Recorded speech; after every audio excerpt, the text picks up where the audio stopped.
الحمد للہ وحدہ والصلاة والسلام علی من لا نبی بعدہ اما بعد فاعوذ باللہ من الشیطان الرجیم بسم اللہ الرحمن الرحیم ولن ترضى عنك اليهود ولا النصارى حتى تتبع ملتهم قل إن هدى الله هو الهدى ولئن اتبعت أهواءهم بعد الذي جاءك من العلم ما لك من الله من ولي ولا نصير ولن ترضى عنك اليهود، یہ اللہ تبارک و تعالیٰ اپنے نبی سے خطاب کرتے ہوئے یہ فرماتے ہیں، ارشاد فرماتے ہیں اور اپنے نبی کے ذریعے پوری امت سے یہ خطاب کر رہے ہیں اللہ تبارک و تعالیٰ اپنے مقدس کتاب میں کہ ہرگز آپ سے راضی نہیں ہوں گے یہودی ہرگز آپ سے راضی نہیں ہوں گے، حتیٰ یہود ولا نصارہ، نہ نصارہ اور یہودی یعنی کرسچن اور یہودی آپ سے راضی ہونے والے نہیں ہیں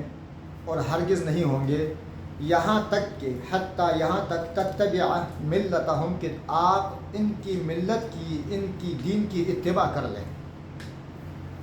تو آپ کہہ دیں میرے نبی، قل کہہ دیں ان ہدی اللہ هو الہدی، ہدایت تو وہ ہے جو اللہ نے بھیجی ہے، وہی ہدایت ہے۔ وَلَئِنِ اتَّبَعْتَ أَهْوَاءَهُمْ، اور اگر یہ ہدایت جو آپ کے پاس اللہ نے بھیجی ہے اس کے باوجود آپ نے یہود کی ملت کی اتباع کی یا ان کے خواہشات کی اتباع کی، اس کے بعد کہ آپ کے پاس علم آیا اللہ کی طرف سے، تو آپ کے لیے ما لک نہیں ہوگا آپ کے لیے من اللہ، اللہ کی طرف سے من ولی، کوئی ولی، کوئی دوست، ولا نصیر، اور نہ ہی مددگار۔ یہ احکامات قرآن کریم کے وقتی نہیں ہیں۔ قرآن کریم ایسے اصول وضع کرتا ہے، یہ ہمارے آخری نبی پر نازل ہونے والی آخری کتاب ہے۔ جیسا کہ آپ کو معلوم ہے کہ ہمارے نبی محمد رسول اللہ صلی اللہ علیہ وسلم آخری نبی ہیں اور ان کے بعد کوئی نبی نہیں آنے والا، قیامت تک کے لیے نبی ہیں۔ اسی طرح یہ قرآن کریم بھی آخری کتاب ہے اور قیامت تک دوسری کتاب نہیں آئے گی، اور یہ قرآن کریم 23 سال میں نازل ہوا ہے۔ قرآن کریم نے ہر پہلو کو اجاگر کر دیا ہے، ہر پہلو کو اجاگر کر دیا ہے، صاف بیان کر دیا ہے، اور قرآن ایک اصولی کتاب ہے۔ اس نے ایسے اصول وضع کیے ہیں کہ قیامت تک آنے والے ہر رنگ و نسل کے لیے وہ کافی اور شافی ہیں، ان کو ہدایت کے لیے کسی دوسری کتاب کی ضرورت نہیں ہے، ایسی کتاب ہے یہ۔ تو یہود جو آج کے حالات ہیں، ہم دیکھ رہے ہیں کہ یہ یہودی، یہ آج ہم دیکھ رہے ہیں کہ فلسطینیوں کے ساتھ، یہ ہم دیکھ رہے ہیں کہ حماس والوں کے ساتھ، یہ غزہ کی پٹی پر آج جو بمباریاں کرتے ہیں، جو مسلمانوں پر ظلم و ستم کرتے ہیں، تھوڑا سا آپ غور کریں کہ یہ یہودی کیسے آئے اور کہاں سے آئے اور یہ ایسا کیوں کرتے ہیں۔ ہٹلر نے جنگ عظیم میں ہٹلر نے یہودیوں کا قتل عام کر دیا تھا، تھوڑے سے یہودی چھوڑ دیے تھے، اور اس سے پوچھا کہ آپ نے کیوں چھوڑے ہیں، تو اس نے کہا یہ میں نے اس لیے چھوڑے ہیں کہ بعد میں جب دنیا پر ان کی شر ظاہر ہوگی تو دنیا کو پتہ چلے گا کہ یہ یہودی کتنے نقصانی تھے اور یہ دنیا کے لیے کتنے خطرناک ثابت ہو سکتے ہیں، یہ بعد میں دنیا والوں پر ظاہر ہو جائے اور کوئی یہ نہ کہے کہ ہٹلر نے ان کو قتل عام کر دیا تھا تو یہ ظلم کیا تھا ان کے ساتھ۔ حالانکہ ہٹلر بھی کافر تھا اور یہ بھی کافر تھے، کافروں نے کافروں کو مارا، وہ ایک علیحدہ بات ہے۔ تو جب جنگ عظیم کے بعد ان کے پاس جرمنی سے بھی یہ نکل گئے جو تھوڑے بہت بچے تھے، تو پوری دنیا پر یہ گھومتے رہے، دنیا کے کسی ملک نے ان کو نہ پناہ دی اور نہ امن دیا۔ یہ جہاز کے اندر، ہوائی جہازوں کے اندر گھوم رہے تھے، دنیا کے ہر ملک سے انہوں نے جا کے التجائیں کی، درخواست کیے کہ ہمیں آپ رہائش کے لیے جگہ دو۔ کسی ملک نے ان کو قبول نہیں کیا، ہر ملک ان کو رد کرتا رہا، ہر ملک ان کو ٹھکراتا رہا۔ یہ فلسطین، جس کا نام فلسطین ہے، ان لوگوں نے ان کو پناہ دی تھی، ان کو پناہ دی، ان کے ساتھ احسان کیا، حسن سلوک کیا انسانیت کے تقاضے کے تحت۔ تو یہ لوگ آئے اور آ کر یہاں پر آباد ہوئے۔ آباد ہونے کے بعد آج یہ کئی سالوں سے آپ دیکھ رہے ہیں، کتنے زمانے سے آپ بھی دیکھ رہے ہیں، میں بھی دیکھ رہا ہوں کہ یہ انہی کے زمینوں پر پناہ لے کر اس کے بعد ان کے زمینوں پر یہ قابض ہوئے، ان کے مکانوں پر انہوں نے قبضہ کیا، ان کا قتل عام کر دیا، ان پر ظلم و ستم کے پہاڑ توڑے۔ تو یہ احسان فراموشی کی انہوں نے، لیکن آپ ناظرین دیکھ رہے ہیں کہ اسرائیل نے ہمیشہ سے فلسطینیوں کا قتل عام کیا ہے، اسرائیل نے ہمیشہ سے حماس والوں کا قتل عام کیا ہے، مسلمانوں کا قتل عام کیا ہے، تو کبھی اقوام عالم نے، یورپین ممالک نے یا دنیا کی میڈیا نے یہ آواز نہیں اٹھائی ہے، کبھی ان فلسطینیوں کے حق میں کوئی ٹھوس قسم کا قدم نہیں اٹھایا۔ اب جب آ کر تنگ آیت بجنگ آیت، وہ محاورہ ہے نا فارسی میں کہ چون تنگ آیت بجنگ آیت، جب انسان تنگ آئے تو وہ جنگ پر اتر ہی آتا ہے۔ تو جب وہ اپنے بچوں کی شہادتیں دیکھ کر، اپنی عورتوں کی شہادتیں دیکھ کر، اپنے جوانوں کی شہادتیں دیکھ کر، اپنی بستیاں اپنے شہر اجڑتے دیکھ کر انہوں نے آخر کا ریئیکشن یہ دکھایا کہ انہوں نے ان پر حملہ کیا، اور حملہ بڑا ٹھوس حملہ کیا۔ یہ چند دن پہلے ماشاءاللہ آپ نے بھی دیکھا، ہم نے بھی دیکھا کہ ان پر 7,000 میزائل برسائے، اور جو ان کے لیے بہت ہی یعنی عجیب و غریب تھا اسرائیلیوں کے لیے۔ اور یاد رکھنا، کفر جو ہے یہ کفر ایک دوسرے کے ساتھ ایک ہو جاتا ہے جب مسلمانوں کے خلاف ہوں، چاہے آپس میں ان کا اختلاف بھی ہو، آپس میں ان کے لڑائیاں بھی ہوں، جھگڑے بھی ہوں، ان کے آپس میں کسی بھی لیول پر اختلافات ہوں، لیکن جب مسلمانوں کے خلاف یہ ہو جائیں تو الکفر ملت واحدہ، یہ ایک ملت ہے اور یہ مسلمانوں کے خلاف ایک ہو جاتے ہیں، ایک آواز بن جاتی ہے۔ تو جب انہوں نے ریئیکشن دکھایا تو لازمی بات ہے کہ وہ مظلوم تھے، اور انہوں نے یہ ایک اپنا حق جو تھا وہ وصول کرنے کے لیے ایسے کیا۔ بیت المقدس جو مسلمانوں کا قبلہ اول ہے، جس کی تعمیر خود ابراہیم علیہ السلام نے رکھی تھی، بیت اللہ کو بھی کی تعمیر بھی ابراہیم علیہ السلام نے رکھی، تو اس بیت المقدس کو یہ توڑ کر دجالی قوت اور دجالی ہیکل بنانا چاہتے ہیں وہاں، چونکہ دجال کی لشکر ہے، یہ دجال ہی کی لشکر ہے۔ تو الحمدللہ اس کو جو ہے وہ یہ مسلمانوں نے اس میں کامیابی حاصل کر لی۔ تو اب آپ دیکھ رہے ہو کہ سب سے پہلے امریکہ، اس کے بعد جو بھی دنیا کے کافر ہیں وہ اسرائیل کے حق میں تو بولتے ہیں، مسلمانوں کے حق میں کوئی بھی نہیں بولتا، کوئی بھی مسلمانوں کے حق میں نہیں بولتا۔ ایشیا کے اندر روس ہو گیا، چائنا ہو گیا، بعض اگر لوگ بولتے ہیں تو وہ دیکھتے ہیں آپ کی نہ وہ یہود ہیں نہ نصارہ ہیں، وہ لوگ یا تو کمیونسٹ ہیں یا کوئی اور لوگ ہیں، لیکن وہ ایشین ہونے کی حیثیت سے بولتے ہیں کہ ایشیا ایک براعظم ہے جس کے اندر وہ یورپ سے آ کر یہاں پر اس طرح کریں تو اس کے ضد میں، اور چونکہ ان کے درمیان میں تصادمات پہلے پائے جاتے ہیں تو اس میں کچھ بولتے ہیں، لیکن عملی اقدام کوئی ان کے خلاف اٹھائیں گے ایسا تو شاید کہ نہ ہو سکے۔ لیکن کچھ جو ہے وہ چلو کچھ نہ کچھ بات کر لیتے ہیں، روس ہو گیا یا وہ جو ہے کیا نام ہے چائنا ہو گیا، اور مسلمان تو چونکہ بعض خاموش ہیں، بعض بیچ میں بولتے ہیں۔ تو آج کے دور میں یہ جو ظلم و ستم یہودیوں نے لیا ہوا ہے، جو ظلم و ستم کا بازار گرم کر رکھا ہے، آپ ذرا ان کو پیچھے غور کرو، ان پر غور تو کرو کہ قرآن کہتا ہے کہ آپ سے یہودی اور آپ سے کرسچن یہ کبھی بھی راضی ہونے والے نہیں ہیں، یہ آپ کے مسلمانوں کے دوست نہیں بن سکتے، یہ مسلمانوں کے جگری دوست نہیں بن سکتے۔ جگری تعلق ان کے ساتھ رکھنا تو مطلقاً حرام ہے، لیکن یہ مسلمانوں کے دوست یا مسلمانوں کے خیرخواہ کبھی بھی نہیں بن سکتے، ہرگز نہیں بن سکتے، یہ مسلمانوں کے دوست نہیں بن سکتے۔ ہاں البتہ ایک دوسرے کے دوست ہیں، یہ ایک دوسرے کے دوست ہیں، مسلمانوں کے دوست نہیں بن سکتے۔ تو یہودی جو ہے یہ بھی ابراہیم علیہ السلام کی اولاد میں سے چلتے آ رہے ہیں، اور عرب بھی ابراہیم علیہ السلام کی اولاد میں سے چلتے آ رہے ہیں۔ یہ ازلی دشمن ہیں مسلمانوں کے، آج سے نہیں، ازل سے یہ مسلمانوں کے دشمن ہیں۔ 1400 سال پہلے سے مسلمانوں کے خلاف گہری سازشیں انہوں نے کی ہیں۔ ان 22 سازشوں کو اللہ تبارک و تعالیٰ نے واضح کر دیا تھا وحی کے ذریعے اپنے پیغمبر پر، کیونکہ بظاہر یہ کلمہ پڑھتے تھے اور اندر سے منافق، اسی طرح یہودی اسی طرح تھے، منافق تھے، اور مسلمانوں کو دھوکہ دینے کے لیے، دھوکہ دہی کے لیے یہ کلمہ بھی پڑھا کرتے تھے، اور پھر جا کر اپنے جب شیاطین سے ملتے تھے، اپنے رؤساء سے ملتے تھے تو یہ کہتے تھے کہ ہم بظاہر یہ کلمہ پڑھتے ہیں، مسلمانوں سے ہمیں کوئی ہمدردی نہیں ہے۔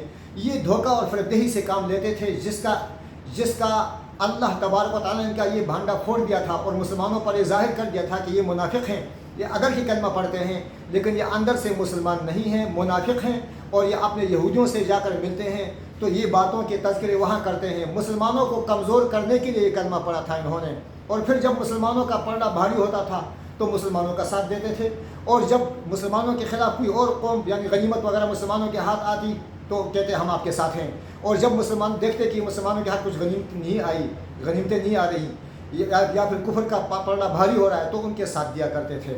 تو یہ سائنسوں کے اندر زندگی گزر گئی ہے ان کی۔ انہوں نے اللہ کے انبیاء کو بے تحاشا انبیاء کو شہید کیا ہے، بے تحاشا انبیاء کو۔ ابراہیم علیہ السلام کی جو اولاد ہے ان میں ایک اسماعیل علیہ السلام ہے، ایک ہے اسحاق علیہ السلام۔ اسحاق علیہ السلام کی اولاد میں یعقوب علیہ السلام ہے، یعقوب علیہ السلام۔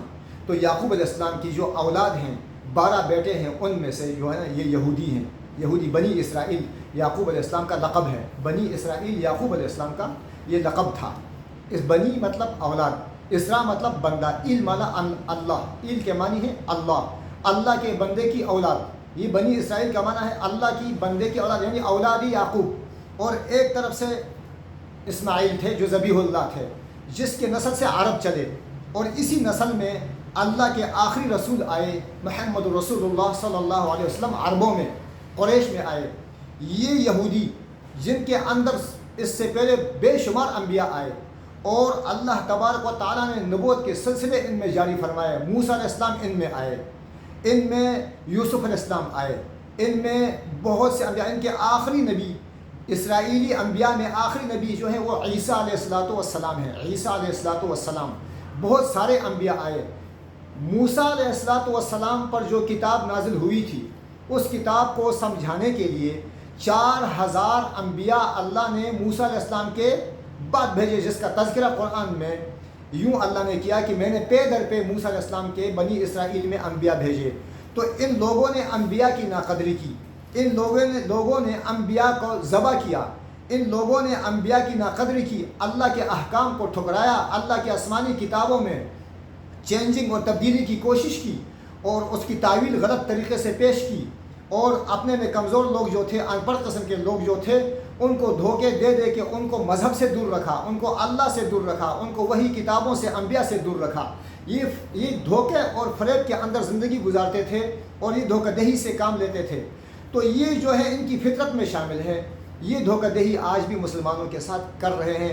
بظاہر یہ تو اگر کسی کے ساتھ دوستی کا ہاتھ ملا لیں گے، جیسے کہ بہت سے اسلامی ممالک کے بارے میں سننے میں آیا تھا کہ اسرائیل کو جو ہے وہ تسلیم کر رہے ہیں، اسرائیل کے ساتھ دوستی کا ہاتھ بڑھا رہے ہیں۔ اسرائیل کبھی بھی مسلمانوں کا دوست نہیں بن سکتا، یہ ازلی دشمن ہے۔ یہ یہاں تک دشمن ہے کہ یہ کہتا ہے کہ آخری نبی جو آیا ہے، عرب میں کیوں آیا؟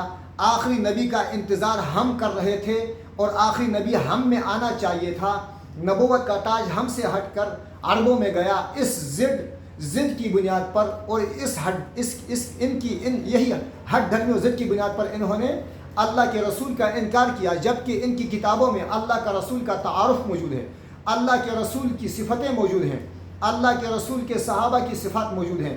لیکن انہوں نے ضد میں آ کر، ہٹ دھرمی میں آ کر صرف ضد کی بنیاد پر انکار کیا کہ ہم یہ چونکہ چچازاد بھائی لگتے ہیں، چچازاد بھائی ہیں، دونوں بھائیوں کی اولاد میں ہیں، اسماعیل علیہ السلام ہو گئے، اسحاق علیہ السلام بھائی ہیں، ان کی اولاد میں تھے، تو چچازاد بھائیوں کو کیوں عہدہ مل رہا ہے؟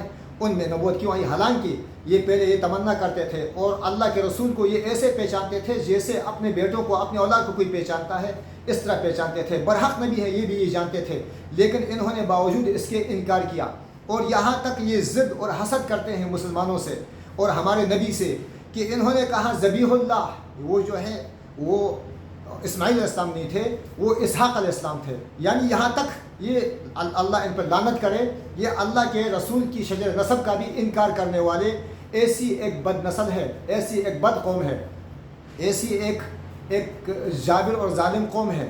تو انہوں نے کبھی بھی وفاداری مسلمانوں کے ساتھ نہیں کی ہے، اور جب خدا خود کہہ دے کہ یہ آپ کے ساتھ وفادار نہیں ہو سکتے، یہ آپ کے خیرخواہ نہیں ہو سکتے، تو یہ میرے اور آپ کے بھی خیرخواہ کبھی بھی نہیں ہو سکتے۔ آپ اس موجودہ حالات میں دیکھیے کہ مسلمانوں کی طرف سے عالمی میڈیا بھی آواز نہیں اٹھا رہا، مسلمانوں کی طرف سے کوئی جو ہے وہ آواز نہیں اٹھا رہا، اور اسرائیل کے ساتھ باقاعدہ ان کے ساتھ دے رہے ہیں، اور یہ کہہ رہے ہیں کہ جی یہ جو حماس نے حملے کیے ہیں یہ بالکل ناجائز کیے ہیں۔ کیوں ناجائز کیے ہیں؟ اپنے زمین سے وہ قبضے چھڑانا چاہتے ہیں، بیت المقدس کی آزادی چاہتے ہیں، جو کہ مسلمانوں کا حق ہے، جو کہ مسلمانوں کی زمینیں ہیں، مسلمانوں کا ملک ہے۔ یہ تو ایک قابض ہیں، یہ تو جابر ہیں، ظالم ہیں، جو کہ ظلماً آ کر بیٹھے ہوئے ہیں۔ تو تو ان کی طرف سے کوئی آواز نہیں اٹھانا مسلمانوں کی طرف سے. بہرحال ان پر ظلم و ستم کے پہاڑ جو انہوں نے ڈھائے ہیں، ہر قسم کے راستے بند کرنا، خوراک کے راستے بند کرنا، چھوٹے چھوٹے بچوں کو شہید کرنا، عورتوں کو شہید کرنا، اور اسی طرح جو ہے ان پر لائٹیں الیکٹرک بجلی بند کر دینا. اور ان کے جو ہے اصل میں یہ کوشش تو یہ کرتے ہیں کہ قرآن میں اللہ نے کہا کوشش ان کی یہ ہے کہ اللہ کے نور کو ختم کر دیں، لیکن اللہ تعالیٰ کے نور کو کوئی ختم نہیں کر سکتا اور مسلمانوں کو بھی کوئی ختم نہیں کر سکتا. اگر آج دنیا کفر یہ سوچتی ہے کہ ہم غزہ سے کھنڈرات بنا دیں گے، فلسطین سے کھنڈرات بنا دیں گے اور مسلمانوں کو یہاں سے بالکل ختم کر دیں گے، تو یہ ان کی خام خیالی ہے. مسلمان ختم نہیں ہو سکتے اور نہ ہی اسلام ختم ہو سکتا ہے. ختم اگر ہوگا تو یہ یہودیت ختم ہوگی، یہ نصرانیت ختم ہوگی اور ہر باطل فرقہ ختم ہوگا، اور باطل آیا ہی مٹنے کے لیے ہے، مٹے گا اور اسلام غالب آئے گا، مسلمان غالب آئیں گے اور اسلام ہر کچے اور پکے گھر میں داخل ہو کر رہے گا. تو لہٰذا آج کے دور میں ہم کیا کر سکتے ہیں؟ ہم عام مسلمان کیا کر سکتے ہیں؟ ہم وہاں تک پہنچ نہیں سکتے، ہمارے پاس یہ کچھ بھی اسباب نہیں ہے. تو ہمیں یہ چاہیے کہ ہم ہر وقت، ہر آن، ہر گھڑی اسرائیل کو جتنا ہو سکے بد دعا میں یاد کریں، اور مسلمان بھائیوں کے لیے جتنا ہو سکے ہم دعاؤں میں مسلمانوں کو یاد کریں. مسلمان ماں بہنوں کو، مسلمان مجاہدین کی ثابت قدمی کے بارے میں دعا کریں اور مسلمانوں کے لیے دعا کریں اور بڑی لمبی لمبی دعائیں کریں، اور یہود کی تباہی و بربادی کے لیے ہم دعائیں کریں. تو ہمارے لیے یہ بہت ضروری ہے. یہ وہی قوم ہے، وہی بزدل قوم ہے کہ یہ مسلمانوں کے سامنے ٹک ہی نہیں سکتے. انہوں نے تو موسیٰ علیہ السلام سے بھی کہا تھا فَاذْهَبَا أَنْتَ وَرَبُّكَ قَاتِلًا نَحْنُ هَاهُنَا قَاعِدُونَ. اے موسیٰ علیہ السلام، ہم لڑائیاں نہیں کر سکتے، ہم جنگ نہیں کر سکتے. اگر قوم جبارین کے خلاف آپ نے جنگ لڑنی ہی ہے تو ہم یہاں بیٹھے ہوئے ہیں، آپ اور آپ کے رب جا کر جنگ لڑے، ہم جنگ نہیں لڑ سکتے. یہ وہ بزدل قوم ہے، یہ وہ بزدل قوم ہے جنہوں نے اللہ تعالیٰ کی عظیم نعمتوں کو ہمیشہ سے ٹھکرایا، من و سلوہ کو انہوں نے ٹھکرایا. یہ وہ بزدل قوم ہے اور یہ وہ نافرمان قوم ہے جنہوں نے اللہ کی ہمیشہ نافرمانی کی. اللہ نے بادل کے ذریعے ان پر سایہ کیا، انہوں نے اس کے باوجود نافرمانی کی. اللہ نے ان کے لیے چشمے جاری کیے، ان کے 12 قبیلوں کے لیے 12 چشمے جاری کیے. اللہ کی انہوں نے نافرمانی کی، من و سلوہ کی انہوں نے ناقدری کی، موسیٰ علیہ السلام کی انہوں نے ناقدری کی. یہاں تک کہ تیا ایک میدان ہے جس کے اندر بطور سزا 40 سال تک اللہ نے ان کو ذلیل کیا. یہ رات کو اٹھ کر سفر کرتے تھے اور چلتے چلتے چلتے چلتے تھک کر آرام کرتے تھے. جب صبح کو اٹھتے تھے تو پھر اسی جگہ پہ ہوتے تھے جہاں سے انہوں نے سفر کیا ہوتا تھا، اور اسی تیا کی میدان میں 40 سال تک یہ ذلیل ہوتے رہے. 40 سال تک انہوں نے ذلت اور رسوائی کی زندگی گزاری. پھر اللہ تعالیٰ نے اسی تیا کی میدان میں موسیٰ علیہ السلام کو ان سے وفات کر کے لے لیا اور ان کو ذلیل و خوار چھوڑ دیا. اللہ تبارک و تعالیٰ نے بھی ان کو ذلت اور رسوائی سے دو چار کرتا رہا، لیکن یہ پھر بھی باز نہیں آئے. تو اللہ تعالیٰ نے ان کو ذلیل ہی رکھا ہے. اللہ تعالیٰ نے ان کو اس زمانے کے جتنے بھی اقوام عالم تھے سب پر فضیلت دی تھی، سب پر ان کو فضیلت دی تھی. آسمانی کتابوں کے ذریعے رہنمائی کی تھی، بے شمار انبیاء بھیجے تھے. انہوں نے بے شمار انبیاء کی ناقدری کی، انہوں نے بے شمار ہدایات کو ٹھکرایا، انہوں نے آسمانی وحی کتابوں کو ٹھکرایا، انہوں نے اللہ کے واضح دلائل کو ٹھکرایا. یہ مسلمانوں کے ازلی دشمن تھے، ہیں اور رہیں گے. کبھی بھی مسلمانوں کے دوست نہیں ہو سکتے. آج ہمارے ملک پاکستان کے اندر معاش کی تنگی کے پیچھے بھی انہی یہودی لابی کا ہاتھ ہے. آج ہمارے ملک کے خلاف انڈیا میں آ کر انڈین فوج کو تربیت دیتے ہیں اسرائیلی فوجی.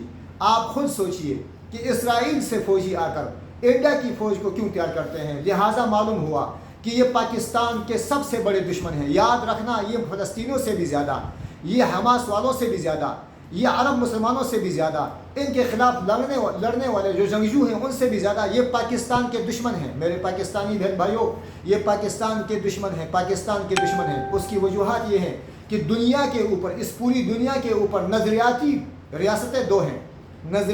نظریاتی ریاستیں دو ہیں. نمبر 1 پاکستان اسلامی نظریے پر بنا ہوا ملک ہے، اسلامی نظریے پر بنی ہوئی ریاست ہے.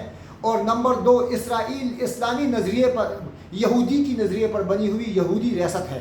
اس نظریاتی قومیں ہیں، یہود بھی نظریاتی قوم ہیں، ہم مسلمان بھی نظریاتی قومیں ہیں. ہمارے اندر، مسلمانوں کے اندر، یہ کمزور قسم کے مسلمانوں کو فنڈنگ کر کے، بعض مسلمانوں کو فنڈنگ کر کے فوج کے خلاف کر دیتے ہیں. بعض مسلمانوں کو فنڈنگ کر کے مسلمانوں کے اندر گروہ اور جماعت بنانے کی کوشش کرتے ہیں، مسلمانوں کے اندر توڑ پھوڑ بنانے کی کوشش کرتے ہیں، بہت گہری گہری سازشیں کرتے ہیں، مسلمانوں کو شر پر ابھارتے ہیں۔ تو یہ ان کے سیاسیات ہوتے ہیں۔ آج پوری دنیا کے اوپر یہ معاشی لحاظ سے مضبوط ہیں، کیونکہ دجالی قوت ہے، یہ دجال کی لشکر ہے، تو لہٰذا یہ پاکستان کو جو بیرون ملک سے جو سازشیں ہیں وہ بھی یہی لوگ کرتے ہیں، اور پاکستان کو یہ ایک پل کے لیے برداشت نہیں کرتے، لیکن ان کا ہاتھ نہیں پہنچ سکتا۔ الحمدللہ ثم الحمدللہ ہمارے افواج اور ہماری پاکستانی قوم ایک جنگجو قوم ہے، الحمدللہ ایک جنگجو نسل ہے، اور ہماری فوج یہ ایک جنگجو فوج ہے۔ لہٰذا اس جیسے کھوکھلے قسم کے حق کرنے کر کے معاش کی تنگی ایک آ جائے گی، اللہ حالات بھی سدھار دے گا۔ ہم اللہ سے مایوس نہیں ہیں، ہم مسلمان ہیں، اور ہم مسلمانوں کے اندر اللہ پر یقین کامل، اور ہمارے پاس ہماری کتاب قرآن کریم اور اللہ کے رسول کے ہدایات موجود ہیں، لہٰذا ہم کسی لیول پر کمزور نہیں ہو سکتے۔ ٹھیک ہے، حالات برے بھی آئے، اچھے بھی آ جائیں گے، لیکن ان کی یہ سازشیں بھی اللہ کے حکم، اللہ کے فضل و کرم سے ناکام ہو جائیں گی۔ اور آج تھوڑے سے مسلمانوں نے ان کو تھوڑا سا جھٹکا دیا ہے، تو آپ نے دیکھا ہے کہ پورا کا پورا کفر ہل کے رکھ گیا، کیونکہ ان کی جو کفر ہے نا، اس کی مثال ہے پانی کے بلبلے۔ ان کے اندر اتنی پاور نہیں ہے، ان کے اندر اتنی ضرورت نہیں ہے۔ عالمی میڈیا آپ سے جھوٹ بول رہا ہے، اتنے مسلمان شہید ہو گئے، اتنے مسلمان مر گئے، بالکل شہید ہو رہے ہیں، پہلے بھی شہید ہو رہے تھے، لیکن عالمی میڈیا اسرائیل کا نقصان چھپاتا پھرتا ہے تاکہ مسلمانوں کو نفسیاتی چوٹ دے، مسلمانوں کو کمزور بنائے، مسلمانوں کے حوصلہ شکنی کرے۔ حالانکہ حقیقت یہ ہے، ہمارے پاس باوثوق ذرائع سے خبر ہے الحمدللہ کہ مسلمانوں نے ان کے کم از کم 20,000 کے قریب یہودیوں کو قید کر دیا ہے، اور 10,000 سے زیادہ مردار کر دیے ہیں، اور ان کے بڑے بڑے جرنیل بھی مسلمانوں نے مردار کر دیے ہیں، اور بعض مسلمان مجاہدین کے قید کے اندر ہیں۔ اس وقت اسرائیل کے اوپر جو زلزلے ہیں، جو اسرائیل کے اوپر برے حالات ہیں، وہ دنیا میں کسی کے اوپر نہیں ہیں۔ اور الحمدللہ یہ جو آخری میزائل پھینکا ہے، جو حماس والوں نے آخری میزائل داغا ہے اسرائیل کے اوپر، جس کا نام ہے عیاش، تو یہ جو میزائل ہے اسرائیلی ڈیفنس سسٹم اس کی توڑ ہی نہیں کر سکا، وہ اس کا اینٹی ہی نہیں کر سکا، یعنی یہ اس کو فیل کر چکا ہے۔ تو ان کی وہ جو میڈیا تھی کہ ہمارے پاس ہر قسم کا ڈیفنس سسٹم موجود ہے، ہم بہت زیادہ پاورفل ہیں، اور ہم بہت زیادہ مضبوط ملک ہیں، ہمارے حدود بڑے مضبوط ہیں، فوج بڑی مضبوط ہے، یہ بھی ان کی ایک سازش اور جھوٹی میڈیا ہے، جیسے کہ یہودیوں کی عادت ہے، یہ کہ دوگلی پالیسی پر چلتے ہیں، مسلمانوں کو نفسیاتی مار دینے کی کوشش کرتے ہیں۔ تو الحمدللہ آج بھی مسلمان پرعزم ہیں، اور آج بھی مسلمان ثابت قدم ہیں۔ تو آج بھی ہم مسلمانوں کو چاہیے کہ ہم جو ہے اپنے اکابرین اور اسلاف کو دیکھ کر چلیں، جیسے کہ انہوں نے ان کو تباہ و برباد کر دیا تھا، اور ان کو ہمیشہ دبا کر رکھ دیا تھا۔ جیسے کہ اللہ کے رسول کے زمانے میں انہوں نے خود کہا تھا کہ فلاں صحابی ہمارا فیصلہ کرے گا، حالانکہ وہ صحابی سعد رضی اللہ عنہ زخمی بھی تھے، ان کو اٹھا کر لے جایا گیا، تو انہوں نے کہا، یہ میں آپ کو مختصر بتا رہا ہوں، تو انہوں نے فیصلہ جب ان کو خیبر میں قید کر دیا گیا تھا، محاصرہ کیا تھا مسلمانوں نے، اور بغیر جنگ کے اللہ تعالیٰ نے وہ زمینیں، وہ سب کچھ اللہ نے مسلمانوں کو دے دیا، تو اس صحابی نے فیصلہ فرمایا کہ ان کے جوانوں کو قتل کر دیا جائے، ان کی بیویوں کو باندیا بنا دیا جائے، ان کے زمینوں کو قبضے کر دیے جائیں۔ تو اللہ کے رسول خوش ہوئے اور فرمایا کہ اللہ نے عرش پر بھی ایسا ہی فیصلہ کیا تھا جو فیصلہ آپ نے زمین پر کیا ہے۔ پھر اللہ کے رسول صلی اللہ علیہ وسلم نے ان کے 700 جوانوں کو ذبح کر دیا تھا، خود اللہ کے رسول صلی اللہ علیہ وسلم نے کھڑے ہو کے ذبح کروایا تھا۔ یاد رکھنا، یہ ذبح کروانا بھی اللہ کے رسول کی شفقت تھی، کیونکہ تڑپا کر مارنے سے جلدی روح نکل جائے اور جلدی یہ مردار ہو جائیں بغیر تکلیف کے، تو یہ بھی ایک شفقت کی موت تھی جو ان کو دے دی گئی۔ لیکن 700 کے 700 کو جب ذبح کر دیا گیا تو مسلمانوں کا ایسا ہول بیٹھا ان کے اوپر، مسلمانوں کا ایسا رعب بیٹھا کہ ان پر وہ کپکپی آج بھی موجود ہے۔ ہم وہی مسلمان ہیں، ہم آج بھی اس نبی کی آل ہیں، ہم آج بھی اس نبی کا کلمہ پڑھنے والے ہیں، یہ بھی ہمارے بھائی ہیں۔ شیخ سعدی کا محاورہ ہے، بڑا اچھا محاورہ ہے، تاپا در خطر نداری ظفر نیابی، جب تک خطرے کی جگہ میں پاؤں نہ رکھو گے کامیابی نہیں ملے گی۔ تو خطرے کی جگہ میں پاؤں رکھ دیا ہے، اب اللہ تعالیٰ کامیابی اور فتح سے ہمکنار کرے۔ میری گزارش ہے ہمارے مسلمان بھائیوں سے، مسلمان بہنوں سے، کہ 5 وقتہ نمازوں میں اپنے مسلمان بھائیوں کو، اپنے مجاہدین بھائیوں کو یاد کرو، دعاؤں کے اندر ہم یہ تو کر سکتے ہیں، دعاؤں کے اندر یاد کرو، ہم یہ کر سکتے ہیں، دعاؤں کے اندر یاد کرو، بالکل مت بھولنا دعاؤں کے اندر یاد کرنا۔ اللہ تعالیٰ مجھے اور آپ کو اس باتوں پر عمل کی توفیق دے دے۔ اور ہم جو فرقواریت کے اندر ہیں، ہم جو لسانیت کی تقسیم ہیں، قومیت کی تقسیم میں ہیں، اللہ تعالیٰ ہمیں اس چیز سے باہر نکالے، ہم ملت واحدہ بن جائیں، ہم امت محمدی بن جائیں اور ہم متفقہ رہیں اور ہم میں اتفاق ہو، تو پھر ہم مسلمانوں کا ٹکر کا کوئی مائی کا لال اس کائنات میں پیدا نہیں ہوا ہے۔ سپر پاور میرے بھائیوں صرف مسلمان ہیں، سپر پاور صرف لا الہ الا اللہ محمد رسول اللہ پڑھنے والے ہیں۔ ان کے سامنے یہ باہم متفق ہو جائیں، یہ ایک ہو جائیں، یہ ایک جھنڈے تلے آ جائیں، یہ حقیقی مسلمان بن جائیں، تو پھر آپ خود دیکھ لیں 110 ہجری میں آخری صحابی فوت ہوئے، 100 سال تک تھوڑے سے صحابہ نے پوری دنیا کے اوپر حکومت کر کے مسلمانوں کو سپر پاور بنا کر دکھایا ہے۔ مسلمان ساری دنیا کے حاکم تھے، مسلمان ساری دنیا پر قابض تھے، مسلمانوں نے ساری دنیا پر حکومت کی ہے اور انصاف اور عدل سے بھرا تھا مسلمانوں نے۔ انشاءاللہ تعالی مسلمان پھر حاکم ہوگا ساری دنیا کا، انشاءاللہ پھر مسلمان کے ہاتھ میں ساری دنیا کی بھاگ دوڑ ہوگی اور ہم ہی جیتیں گے انشاءاللہ تعالی۔ اللہ تعالیٰ مجھے اور آپ کو ایک بنا دے، اللہ تعالیٰ ہم سے نفرتوں کو دور کر دے، اندر کی کینہ بغض ایک دوسرے کے ساتھ مسلمانوں کے اندر اگر ہے تو اللہ تعالیٰ اس چیز سے مسلمانوں کو پاک کر دے، اور اللہ تعالیٰ ہم جیش مہدی ہیں، یہ جیش دجال ہیں، دجال نہیں جیت سکتا، جیتیں گے ہم انشاءاللہ تعالیٰ، یہ خدا سے امید رکھنی ہے۔ انشاءاللہ ہم مہدی کا انتظار کرتے ہیں، یہ دجال کا انتظار کرتے ہیں، انشاءاللہ تعالیٰ ہم عیسیٰ علیہ السلام کا انتظار کرتے ہیں، یہ دجال کا انتظار کرتے ہیں۔ انشاءاللہ تعالیٰ ہم ہی جیتیں گے، انشاءاللہ تعالیٰ ہم ہی جیتیں گے۔ اللہ تعالیٰ ہمارے مسلمان بھائیوں کو، ہمارے حماس کے مجاہدین بھائیوں کو، فلسطین کے ہمارے مظلوم مسلمانوں کی اللہ تعالیٰ مدد کرے، خدا ان کا حامی و ناصر ہو، خدا ان کی مجاہدین کو ثابت قدم رکھے، اور یا اللہ اسرائیل پر اپنا عذاب نازل کر دے، ایسا عذاب جو رد نہ ہو۔ یا اللہ اسرائیل کے لوگوں کی عورتوں کو بیوہ بنا دے، ان کے بچوں کو یتیم بنا دے، یا اللہ ان کے مشروں میں خلافت پیدا کر دے، یا اللہ ان پر ایسا عذاب نازل کر دے جو رد نہ ہو۔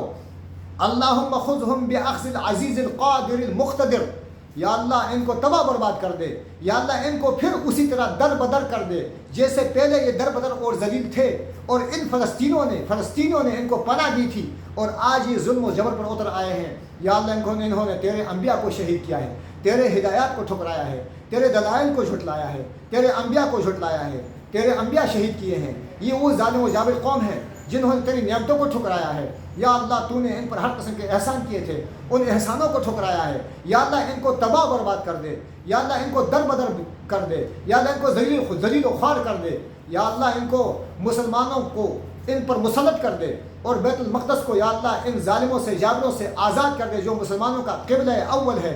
خیر انشاءاللہ پھر کسی وقت بیت المقدس پر بھی تفصیلاً بات ہوگی۔ یہ وہ بیت المقدس ہے جہاں پر انبیاء 1,24,000 کم انبیاء کے لیے اللہ تبارک و تعالیٰ کے نبی نے امامت فرمائی تھی۔ یہ وہ بیت المقدس ہے جس کے بارے میں سورۃ الاسراء میں 15ویں پارے میں اللہ تبارک و تعالیٰ نے فرمایا تھا، سبحان الذی اسری بعبدہ لیلا من المسجد الحرام الی المسجد الاقصی الذی بارکنا حولہ، پاک ہے وہ ذات جس نے رات کے ایک حصے میں اپنے بندے یعنی محمد رسول اللہ صلی اللہ علیہ وسلم کو لے کر گیا مکہ مکرمہ سے۔ کہاں لے کر گیا؟ بیت المقدس لے کر گیا، وہاں پر اللہ کے رسول نے امامت فرمائی۔ پھر اس کے بعد اللہ کے رسول براق پر سوار ہو کر معراج کا سفر کا آغاز کیا۔ یہ وہ بیت المقدس ہے، یہ وہ بیت المقدس ہے جس کی طرف اللہ کے رسول نے نمازیں پڑھی ہیں، اللہ کے رسول کے صحابہ نے نمازیں پڑھی ہیں، مسلمانوں کا قبلہ اول ہے۔ اس کے بعد حکم آیا کہ آپ بیت اللہ کی طرف نماز پڑھیں، مکہ مکرمہ میں بیت اللہ کی طرف نماز پڑھیں۔ ذو القبلتین مسجد آج بھی موجود ہے۔ یہ اس قبلے پر بھی اللہ نے فرمایا کہ آپ پر یہ یہودی ہرگز راضی نہیں ہوں گے، یہودی یہ چاہیں گے کہ آپ ہمیشہ بیت المقدس کو قبلہ مان کر نماز پڑھتے رہو، لیکن یہاں پر بھی اللہ کی آزمائش تھی اور اللہ نے مسلمانوں کے لیے قبلہ ٹھہرایا مکہ مکرمہ، بیت اللہ قبلہ ٹھہرا ہمارا۔ تو یہ یہودی اس مسجد کو گرا کر یہاں پر ہیکل سلیمانی قائم کرنا چاہتے ہیں، یہ دجال کے لیے راستے ہموار کرنا چاہتے ہیں۔ انشاءاللہ تعالیٰ اس میں یہ کبھی بھی کامیاب نہیں ہوں گے۔ انشاءاللہ تعالیٰ یہ وہ بیت المقدس ہے جس کا گردا گرد اللہ نے فرمایا میں نے بارکنا حولہ، مبارک بنایا، گردا گرد میں نے سرسبز و شاداب زمینوں سے اس کو آباد کیا، اور پانیوں سے پانی اور چشمے اور نہروں سے اس کو آباد کیا، اور یہ مبارک سرزمین ہے۔ کم از کم 70,000 انبیاء کا مسکن رہا ہے، اور 70,000 انبیاء یہاں پر مدفون ہیں۔ یہ وہ بیت المقدس ہے. بہرحال اس پر پھر بات کریں گے انشاءاللہ العزیز. تو میری آخری گزارش بھی یہ ہے کہ اب ہم ایمانی جذبہ ہمارا یہ ہونا چاہیے کہ ہم اپنے مسلمان بہن بھائیوں کو باقاعدہ طور پر دعاؤں میں یاد کریں. وآخر دعوانا الحمدللہ رب العالمین.